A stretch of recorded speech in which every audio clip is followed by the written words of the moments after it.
Guys যোৰহাটত এটা নতুন হোমষ্টে বিচাৰি আছে নেকি? যদি বিচাৰি আছে তেতিয়াহ'লে আপোনালোক যাব লাগিব মেডিকেল কলেজৰ পৰা প্ৰায় 400 মিটাৰ আঁতৰত মন যায় হোমষ্টে, য'ত আপোনালোকে এখন ঘৰত থকা সকলোখিনি সুবিধা পাব। আৰু আপোনালোকে ইয়াত 999 টকা নন AC আৰু 1300 টকাত AC সম্পূৰ্ণৰূপে সুবিধা পাব।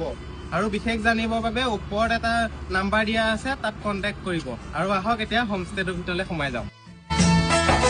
ৰূপহী ৰঙে কোতেনো আচাৰৈ বুকুতে বান্ধি লৈ চেনেহে ভৰালৈ মৰমে কাজলি লৈ আহা তুমি কাষলৈ।